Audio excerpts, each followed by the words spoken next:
مولانا صاحب کے بیانات کے لیے مولانا صاحب کے آفیشیل چینل مولانا شہزاد آفیشیل کو سبسکرائب کریں۔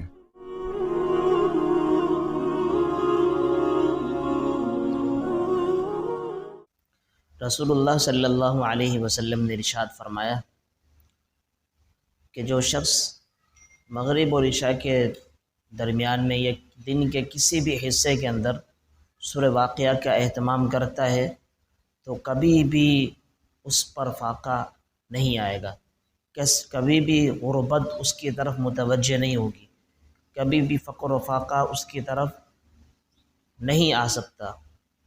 تو سورہ واقعہ کے بڑے ہی فضائل ہیں۔ سورہ واقعہ صرف اس وجہ سے نہیں پڑھنی چاہیے کہ یہ برکت کے لیے ضروری ہے اور برکت کے لیے بڑی اہم ہے، بلکہ اس لیے اس کی تلاوت کرنی چاہیے کہ یہ اللہ رب العالمین کے قرآن کا ایک حصہ ہے، یہ اللہ کا قرآن ہے، یہ اللہ کے قرآن میں سے ایک صورت ہے، یہ اللہ کے قرآن میں سے ایک فرمائے کہ ایک پارے کا ایک جز ہے، اس لیے اس کی تلاوت کرنی چاہیے۔ کیونکہ ایک جگہ پر اللہ کے رسول نے فرمایا تبرک بالقرآن فإنہ کلام اللہ، کہ قرآن عظیم سے برکتیں حاصل کیا کرو اس لیے کہ یہ اللہ کا کلام ہے، ٹھیک ہے نا۔ یہ پورا کا پورا قرآن اللہ کا کلام ہے اور اللہ رب العالمین نے بابرکت بنایا ہے، تو اسی سورہ قرآن جو سورہ واقعہ بھی اس قرآن کا حصہ ہے، تو اس کے بارے میں آتا ہے کہ یہ بہت بابرکت ہے اور رزق کے حوالے سے بہت ہی مفید ہے، کہ اگر ہمارے گھروں کے اندر اس کا اہتمام کر لیا جائے،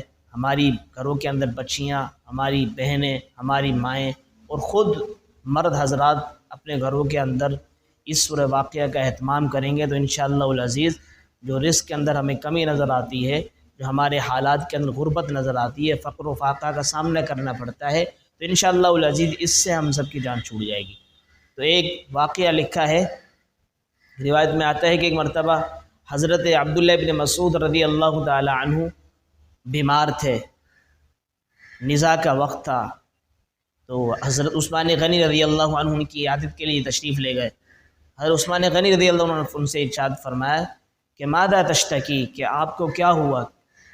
تو انہوں نے کہا کہ ذنوبی کہ میرے گناہ، اپنے گناہوں کے حوالے سے وہ شکوہ شکایت کرنے لگے، ہائے میرے گناہ۔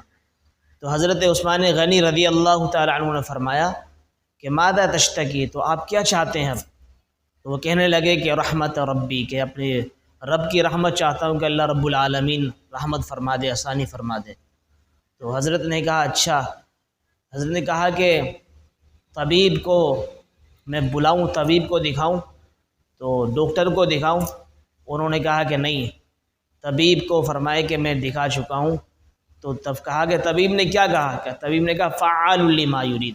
حضرت عبداللہ ابن مسعود رضی اللہ تعالیٰ عنہ کی یہاں سے مراد یہ کہ اللہ رب العالمین سب سے بڑے طبیب ہیں، حکیم ہیں، ڈاکٹر ہیں، ان کو میں دکھا چکا ہوں۔ اللہ کا یہ ارشاد ہے کہ میں جو چاہتا ہوں وہ کر گزرتا ہوں، لہٰذا کسی طبیب کو دکھانے کی ضرورت نہیں ہے۔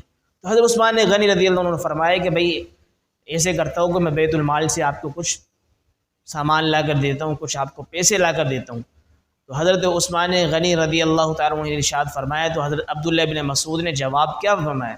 ان کا جواباً یہ ارشاد فرمایا کہ نہیں بھائی عثمان غنی، جب میں تندرست تھا تو آپ نے جب تو مجھے کچھ مال دیا نہیں، اب آپ آ کر مجھے یہ دے دیں تو مجھے ضرورت نہیں ہے۔ انہوں نے کہا ٹھیک ہے، آپ کو تو ضرورت نہیں ہے، لیکن آپ کی بیٹیاں ہی بیٹیاں ہیں، آپ کے کوئی بیٹے نہیں ہیں تو آپ کی بیٹیوں کے لیے کام آ جائیں گے آپ کے بعد۔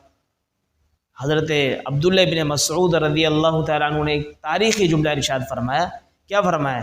کہے گا علمتہن سورۃ الواقعہ، کہ میں نے ان کو سورہ واقعہ سکھائی ہے، انشاءاللہ وہ سورہ واقعہ کا اہتمام کرتی ہیں، ان کو فقر و فاقہ ان کی طرف نہیں آئے گا۔ تو اس اللہ کے رسول کا یہ مصداق حضرت عبداللہ ابن مسعود بنے کہ اللہ کے رسول نے کیا فرمایا کہ جو بندہ سورہ واقعہ کا اہتمام کرتا ہے کہ لم تصبہ الفاقۃ ابدا، اس کی طرف زندگی میں کبھی بھی فقر و فاقہ متوجہ نہیں ہوگا۔ تو حضرت عبداللہ بن مسعود رضی اللہ تعالیٰ عنہ نے اپنے اس قول کے ذریعے سے، اپنے اس کردار اور سیرت کے ذریعے سے اس عمل کو کر کے دکھایا، اللہ کے رسول کی اس حدیث پر عمل کر کے دکھایا کہ سورہ واقعہ کا انہوں نے اہتمام اپنے گھر پر کروایا اور اپنی بیٹیوں کو سورہ واقعہ کا درس دیا اور سکھائی کہ سورہ واقعہ کا اہتمام کیا کرو، انشاءاللہ فقر و فاقہ کبھی بھی نہیں آئے گا۔ تو یہ سورہ واقعہ کی برکات ہیں، خیرات ہیں. جو بندہ اس کا اہتمام کرتا ہے، جو خواتین مستورات مائیں بہنیں اپنے گھروں کے اندر اس کا اہتمام کرتی ہیں، تو اللہ رب العالمین ان کے گھروں کے اندر برکات نصیب فرماتے ہیں. ان کے گھروں کے اندر سے یہ غربت ہوتی ہے، فقر و فاقہ ہوتا ہے، محتاجی ہوتی ہے، اس کو دور کر دیتے ہیں. اس لیے مجھے اور آپ کو بھی یہی درس ملتا ہے، ہم بھی اس کا اہتمام کیا کریں. اللہ تعالیٰ عمل کی توفیق عطا فرمائے.